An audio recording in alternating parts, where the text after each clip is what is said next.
Jouke Hofman is with me, the general manager of Bitonic. Jouke, you sell bitcoins. That's very good business. You're back at 650, 700 euros, I think.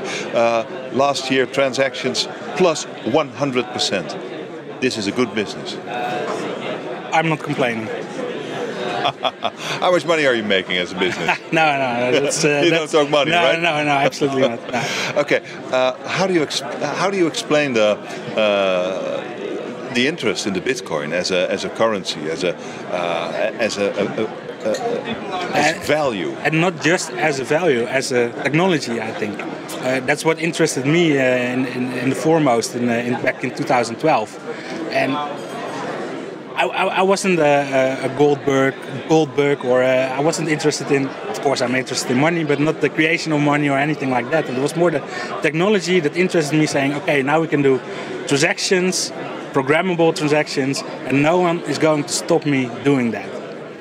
And that part is, I think, essence of Bitcoin. No one controls Bitcoin, fully decentralized, and with all the banking problems nowadays, people are interested in that as well. And that's when we started the business in 2012 with just a simple website. There was no company behind it. It was just 3 friends making a website. And now suddenly we have a full company with employees and everything. Yeah. But how come that you doubled the amount of transactions in 2015? Well, how? Of course, that's not just us. I mean, that's in the whole Bitcoin. It went to the background when it was associated with dark markets, and people were saying, no, we have to look at the blockchain, not just Bitcoin. And then now people are realizing, okay, we can say blockchain, but if we want to have it decentralized, we have to introduce a coin like Bitcoin. So people are realizing now that Bitcoin isn't that bad an idea, even for blockchain. What is the advantage if I would put my money in bitcoins instead of euros? What would be my advantage? I think it's your Bitcoin. If you have digital euros, you have it somewhere else. You have it at the bank. Yeah. Okay. With bitcoins, they are yours. If you screw it up, your bitcoins are gone. If you don't, they are yours and no one can touch them. How big is this going to be? What do you think? Your prediction for this year and next year? Okay, it's going to be big, and I don't know if it's this year or next year. It could take a couple of years. I don't know. Define big. We're just starting with Bitcoin. Really, if we look at the amount of customers we have, they have grown significantly since 2012, but it's still a small part. And we only have Dutch customers, I would say. So I think the whole of Europe still needs to onboard into Bitcoin. Rest of the world needs to. So we're just starting. But your business is selling Bitcoins, right? And buying. Yeah. What else could you add to your business? A new business? Yeah. What are you thinking about? We showcased at this event our own chain, and I'm not saying blockchain because it doesn't use blocks. It's not decentralized like the blockchain of Bitcoin. But we can do assets, centralized assets basically, on blockchain-like technology. And okay, this is Bitcoin transactions are scriptable. They are programmable. You can say, okay, I sent you this Bitcoin, but you can only spend it in a year. Or if you're, I don't know, there are a lot of things you can program into a Bitcoin transaction. And that makes it possible to do so-called atomic swaps across chains. Atomic swaps? Atomic swaps. Yeah. Explain, please. So normally let's make a really simple case with, for example, a ticket to a concert. You have to buy them from somewhere or from someone, and if you want to resell it, you introduce trust into the transaction itself. Because how do you know the transaction is valid? The ticket is valid. But also, if you transact, who's going first? Do you send the euros first, or do you send the ticket first? And with an atomic swap, you could do that transaction where the transaction either happens or it doesn't.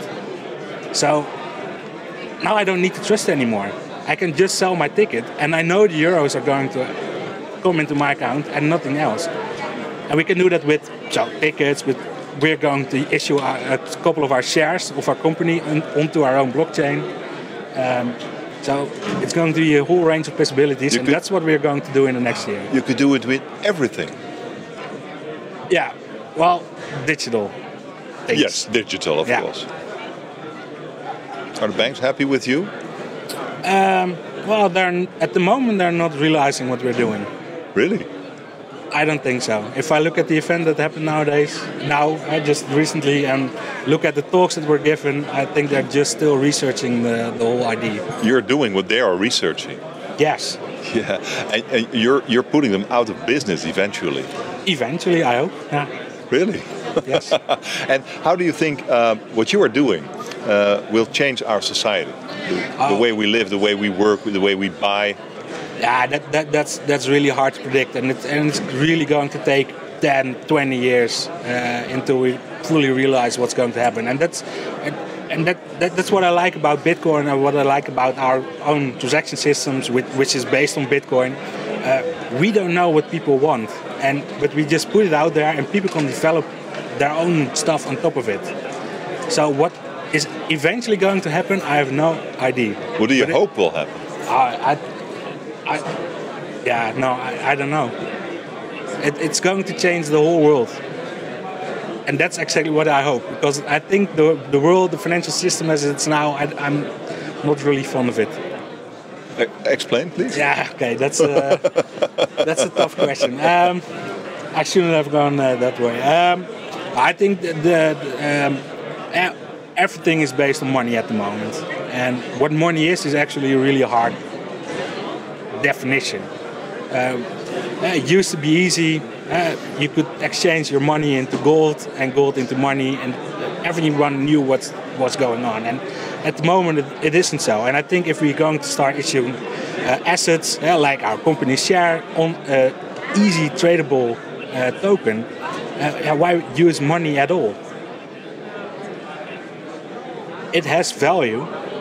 Anything has value on such a token system, and why not just trade with value and not money?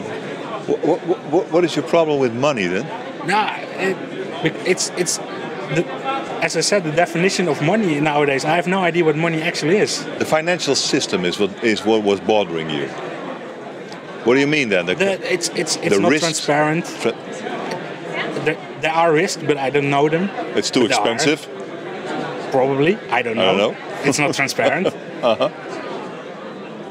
Yeah, I mean, if we can take that whole system and take it into our own hands, as a community, as a society, I think that's going to change the world, and it will take years, but it will change, and change is good, I think. Thank you very much. Okay, welcome.